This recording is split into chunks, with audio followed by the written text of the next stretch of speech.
मैंने जिस घर में आंख खोली वो एक आम घर नहीं था, वो एक हकीम का घर था। मेरे वालिद पेशावर हकीम थे और लोगों का इलाज करते थे, खास तौर पर ऐसी औरतों का जो औलाद न होने की वजह से परेशान होती थीं। बचपन से ही मैंने अपने घर के एक हिस्से को एक अजीब सी जगह के तौर पर देखा था। वो था मेरे वालिद का हजरा। ये हजरा हमारे घर के साथ ही बना हुआ था। छोटा सा कमरा जिसकी दीवारों पर जड़ी बूटियां लटकी होती थी, हर तरफ अजीब सी खुशबू फैली रहती थी। वहाँ रोजाना मुख्तलिफ लोग आते, अपने मसाइल बताते और मेरे वालिद से इलाज करवाते। मैं बचपन में अक्सर दरवाजे के पीछे छप कर ये सब देखा करती थी, मगर ज्यादा कुछ समझ नहीं आता था। इस हुजरे की सबसे अजीब बात एक छोटा सा दरवाजा था जो अंदरूनी हिस्से में बनाया गया था। इस दरवाजे के बारे में मेरे वालिद का कहना था कि जो भी औरत इसमें से गुजरती है, अल्लाह के हुक्म से इसे औलाद नसीब हो जाती है।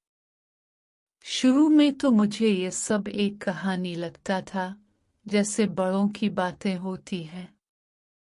मगर वक्त के साथ साथ मैंने एक अजीब हकीकत देखी। वो औरतें जो रोती हुई आती, कुछ दिनों और महीनों बाद खुशी खुशी मिठाई लेकर वापस आती और कहती कि वो माँ बनने वाली है। ये सब मेरे लिए एक मुअम्मा था। जैसे जैसे मेरी उम्र बढ़ती गई, मेरा तजस्सुस भी बढ़ता गया। मैं सोचती थी कि आखिर ऐसा कैसे मुमकिन है? क्या वाकई इस दरवाजे में कोई करामत है? अब फिर इसके पीछे कोई और राज छुपा हुआ है? मेरे वालिद ने हमें सख्ती से मना किया हुआ था कि हम इस दरवाजे के करीब भी न जाएं, खास तौर पर हम लड़कियों को। वो हमेशा उसे बंद रखते थे और जब भी किसी मरीजा को ले जाते, दरवाजा खुद खोलते और बंद करते। ये पाबंदी मेरे दिल में और भी सवालात पैदा करती थी। एक दिन ऐसा आया जब किस्मत ने मुझे इस राज के करीब ला खड़ा किया। मेरे वालिद और वालिदा किसी काम से बाहर गए हुए थे। घर में सिर्फ मैं थी, जबकि मेरे बहन भाई बाहर खेलने गए हुए थे। इस दिन इत्तेफाक से मेरे वालिद हुजरा बंद करना भूल गए थे। मैंने जब देखा कि दरवाजा खुला है तो मेरे दिल की धड़कन तेज हो गई। मैं आहिस्ता आहिस्ता कदम बढ़ाते हुए हुजरे के करीब गई। पहले मैंने इर्द गिर्द देखा, फिर गली में झांका, कोई नहीं था। मेरा दिल जोर जोर से धड़क रहा था, जैसे कोई बड़ा राज खुलने वाला हो। मैं हुजरे के अंदर दाखिल हो गई। अंदर वही जड़ी बूटियों की खुशबू थी, वही खामोशी, वही पुरस्कार माहौल। मेरी नजरें सीधी इस छोटे दरवाजे पर जाकर रुक गई। मैं कुछ लम्हे वहीं खड़ी रही। दिल में खौफ भी था और तजस्सुस भी। क्या वाकई इस दरवाजे में कोई ताकत है? ये सवाल मेरे ज़हन में बार बार आ रहा था। मैं एक कदम आगे बढ़ी, फिर रुक गई। नहीं, ये गलत है, ये मैंने खुद से कहा। मगर अगले ही लम्हे मेरा तजस्सुस मेरे खौफ पर हावी हो गया। मैंने अल्लाह का नाम लिया और आहिस्ता आहिस्ता इस दरवाजे की तरफ बढ़ी। मेरा जिस्म कांप रहा था, हाथ पसीने से भीग चुके थे। मैंने एक लम्हे के लिए आंखें बंद की और फिर कदम आगे बढ़ा दिया और मैं इस दरवाजे से गुजर गई। मैंने फौरन अपने जिस्म में कोई तब्दीली महसूस नहीं की। न कोई दर्द, न कोई अजीब कैफियत। मैं हैरान रह गई। बस इतना ही, मैंने दिल में सोचा।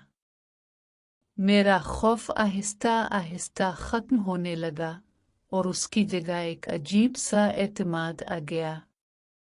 मैंने दोबारा इस दरवाजे से गुजरने का फैसला किया। एक बार, दो बार, फिर कई बार।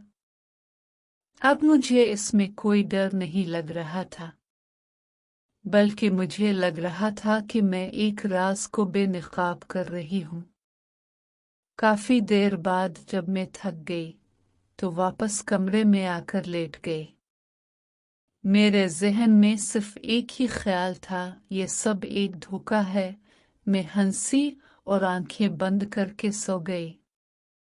जब मेरी आंख खुली तो शाम हो चुकी थी। घर में हलचल थी, अम्मी और अब्बा वापस आ चुके थे। मैंने खुद को नॉर्मल जाहिर किया और रोजमर्रा की बातों में मसरूफ हो गए। मगर अगली सुबह सब कुछ बदल गया। मैंने महसूस किया कि मेरा जिस्म अजीब सा लग रहा है। पेट में हल्का सा दर्द था और तबीयत बोझल थी। मैंने इसे नजरअंदाज किया, मगर कुछ ही देर बाद मुझे उल्टी आ गई। मेरे दिल में एक अजीब सा खौफ पैदा होने लगा। कहीं ऐसा तो नहीं, मैंने फौरन इस ख्याल को झटक दिया। मगर जैसे जैसे दिन गुजरता गया मेरी हालत खराब होती गई। उल्टियाँ, कमजोरी और पेट में दर्द। अब मुझे कल का वो वाकया याद आने लगा। मेरे हाथ कांपने लगे। अल्लाह, मैंने क्या कर दिया? खौफ ने मुझे जकड़ लिया था। रात को मेरी हालत मजीद खराब हो गई। मैं बार बार बाथरूम जा रही थी और मेरी उम्मी परेशान हो चुकी थी। वो बार बार पूछ रही थी कि क्या हुआ है, मगर मैं कुछ बताने की हिम्मत नहीं कर पा रही थी। आखिरकार मैंने फैसला किया कि मैं सब कुछ बता दूंगी। मैंने उम्मी का हाथ पकड़ा और रोते हुए सारी बात बता दी। हुजरे में जाना, दरवाजे से गुजरना, सब कुछ। उम्मी ये सुनकर सकते में आ गई। उनके चेहरे का रंग उड़ गया। वो फौरन उठी और अब्बा के पास चली गई। मेरे दिल की धड़कन रुकने के करीब थी। कुछ देर बाद अब्बा कमरे में आए। इनके चेहरे पर सख्ती थी, आंखों में गुस्सा और मायूस। उन्होंने मुझे घूर कर देखा और कहा, मैंने मना किया था ना, फिर भी तुमने ये किया। मैं रोती रही, मुआफी मांगती रही, मगर उनकी खामोशी और भी खौफनाक थी। अचानक मेरी आंखों के सामने अंधेरा छा गया और मैं बेहोश हो गई। जब मेरी आंख खुली तो मैंने खुद को अस्पताल के बिस्तर पर पाया। कमरे में हल्की रोशनी थी और एक अजीब सी खामोशी छाई हुई थी। मेरे सर में दर्द था और जिस्म बिल्कुल बेजान लग रहा था। मैंने आहिस्ता से गर्दन मोड़ कर देखा तो कमरे के एक कोने में उम्मी और अब्बा बैठे थे। दोनों के चेहरों पर परेशानी साफ नजर आ रही थी। अम्मी की आंखें सूजी हुई थीं, जैसे वो काफी देर से रो रही हूं। मैं घबराकर फौरन उठ बैठी।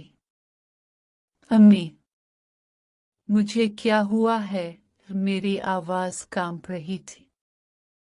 अम्मी फौरन मेरे पास आए, मेरे सर पर हाथ फेरा और बोले, तुम ठीक हो बेटा? बस कमजोरी हो गई थी, मगर उनकी आवाज में वो यकीन नहीं था जो होना चाहिए था। میں نے ہچکچاتے ہوئے وہ سوال کر ہی دیا جو میرے دل کو کھائے جا رہا تھا، امی